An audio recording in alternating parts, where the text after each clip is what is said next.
ಮಕ್ಕಳೇ, ನೀವು ಗಂಗಾ ಮಾತೆಗೆ ಭೂಲೋಕದಲ್ಲಿ ಮನುಷ್ಯನಾಗಿ ಹುಟ್ಟು ಎನ್ನತಕ್ಕಂತಹ ಶಾಪ ಬಂದದ್ದನ್ನು ಈಗಾಗಲೇ ಕೇಳಿರುತ್ತೀರಿ.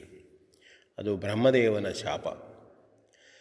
ಈ ರೀತಿ ಶಾಪ ಬಂದದ್ದನ್ನು ಅಷ್ಟವಸುಗಳು ತಿಳಿದುಕೊಳ್ಳುತ್ತಾರೆ. ಅವರು ಗಂಗಾಮಾತೆಯಲ್ಲಿ ಬಂದು, ಅಮ್ಮ ಗಂಗಾಮಾತೆ, ನಿನಗೆ ಭೂಲೋಕದಲ್ಲಿ ಹುಟ್ಟುವ ಬಗ್ಗೆ ಶಾಪ ಬಂದದ್ದನ್ನು ನಾವು ಕೇಳಿದ್ದೇವೆ. ನಾವು ಅಷ್ಟವಸುಗಳು, ನಾವು ಕೂಡ ಒಂದು ಕೆಟ್ಟ ಕೆಲಸವನ್ನು ಮಾಡುವ ಸಂದರ್ಭ ಬಂದು ಹೋಯಿತು. ನಮ್ಮಲ್ಲಿ ಕಿರಿಯನಾದಂತಹ ದ್ಯೂ ಎಂಬವನ ಹೆಂಡತಿ ವರಾಂಗಿ ಎಂಬವಳು ತನ್ನ ಗೆಳತಿಯಾದಂತಹ ರಾಣಿಯೊಬ್ಬಳಿಗೆ ಅಮರತ್ವವನ್ನು ಪಾಲಿಸಬೇಕು ಎಂಬುದಾಗಿ ದ್ಯೂವನ್ನು ಒತ್ತಾಯಿಸುತ್ತಾ ಇದ್ದಳು. ದ್ಯೂ ನಮ್ಮ ಸಹೋದರರೆಲ್ಲರನ್ನೂ ಇದಕ್ಕಾಗಿ ಪೀಡಿಸುತ್ತಿದ್ದ, ಒತ್ತಾಯಿಸುತ್ತಿದ್ದ. ಆಗ ನಾವು ಅದನ್ನು ಒಪ್ಪಿಕೊಂಡು ಹೇಗೆ ತರುವುದು, ಹೇಗೆ ಅವಳನ್ನು ಅಮರಳನಾಗಿ ಮಾಡುವುದು ಎಂದು ಯೋಚಿಸುತ್ತಾ ದೇವಲೋಕಕ್ಕೆ ಹೋಗಿ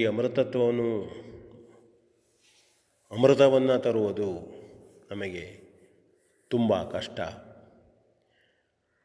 ಆದ್ದರಿಂದ ಹೇಗಾದರೂ ಮಾಡಿ ಕಾಮಧೇನುವನ್ನು ನಾವು ತರಬೇಕು ಎಂದು ನಿರ್ಣಯ ಮಾಡಿದೆವು. ನಾವೆಲ್ಲರೂ ಸೇರಿ ಪೂಜ್ಯರಾದಂಥ ವಸಿಷ್ಠ ಮಹರ್ಷಿಗಳ ಆಶ್ರಮಕ್ಕೆ ಹೋಗಿ ಕಾಮಧೇನುವನ್ನು ತರುವ ಪ್ರಯತ್ನ ಮಾಡಿದಾಗ ಕಾಮಧೇನು ಒಪ್ಪಲಿಲ್ಲ. ವಸಿಷ್ಠರು ಅಲ್ಲಿ ಇರಲಿಲ್ಲ. ಆದರೆ ನನ್ನ ತಮ್ಮನಾದಂತಹ ದ್ಯೂ ಅತ್ಯವಸರವನ್ನು ಮಾಡಿ ಆ ಕಾಮಧೇನುವನ್ನು ಮುಳ್ಳಿನ ಚಡಿಯಿಂದ ಮುಳ್ಳಿನ ದೊಣ್ಣೆಯಿಂದ ಹೊಡೆದ.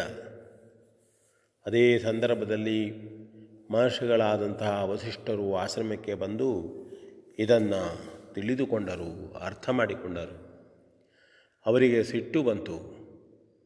ಅವರು ನಮ್ಮನ್ನು ಮನುಜಲೋಕದಲ್ಲಿ ಹುಟ್ಟಿ ದುರ್ಮರಣಕ್ಕೆ ಒಳಗಾಗಿ ಎಂಬುದಾಗಿ ಶಪಿಸಿಯೇ ಬಿಟ್ಟರು.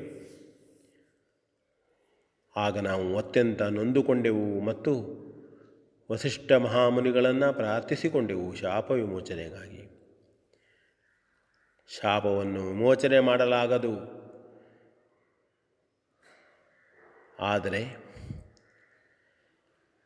ನೀವು 7 ಸಹೋದರರು ದ್ಯೂ ಮಾಡಿದಂತಹ ಕೆಲಸಕ್ಕೆ ಬೆಂಬಲಿಸಿದ್ದೀರಿ. ಚಡಿಯಿಂದ ಹೊಡೆದಂತಹ ವ್ಯಕ್ತಿ ದ್ಯೂ. ಆದ್ದರಿಂದ ನೀವು ಹುಟ್ಟಿದ ಕೂಡಲೇ ನೀವು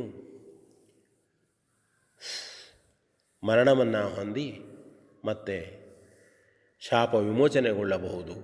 ಆದರೆ ದ್ಯೂವಿಗೆ ಬಹುಕಾಲ ಬಾಳಿ ಸುಖದಿಂದ ಹೊರತಾಗಿ ಬದುಕಿ ಕೊನೆಯಲ್ಲಿ ಅವನು ಚೂಪಾದ ಅಸ್ತ್ರದ ಮೇಲೆಯೇ ಮಲಗಿ ಸಾಯುವಂತಾಗುತ್ತದೆ. ಆಗ ಅವನಿಗೆ ಶಾಪ ವಿಮೋಚನೆ ಎಂಬುದಾಗಿ ಹೇಳಿದರು. ಬಹಳ ದುಃಖವಾಯಿತು. ನಾವೆಲ್ಲರೂ ವಸಿಷ್ಠ ಮಹಾಮುನಿಗಳನ್ನು ಅತ್ಯಂತ ವಿನಯದಿಂದ ಪ್ರಾರ್ಥಿಸಿಕೊಂಡೆವು. ಆಗ ದ್ಯೂವಿಗೆ ಧರ್ಮಪರಾಯಣನೂ ಭಕ್ತಿದಾಯಕನೂ ಸಜ್ಜನ ವ್ಯಕ್ತಿಯೂ ಆಗಿಯೇ ಅವನು ಬಾಳಲಿ ಎಂಬುದಾಗಿ ಅವನನ್ನು ಶಾಪ ವಿಮೋಚನೆಯನ್ನು ಹೇಳಿದರು. ಈಗ ಅಮ್ಮ, ನಮಗೆ ಆ ವಸಿಷ್ಠ ಮಹಾಮುನಿಗಳ ಶಾಪ ವಿಮೋಚನೆಯ ಕಾಲವನ್ನು ನಾವು ನಿರೀಕ್ಷಿಸ್ತಾ ಇದ್ದೇವೆ.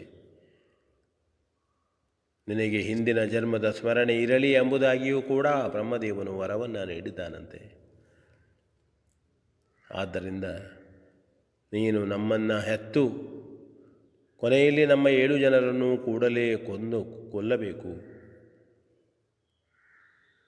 ಮತ್ತು ನಮ್ಮ ಈ ತಮ್ಮ ದ್ಯೂವಿಗೆ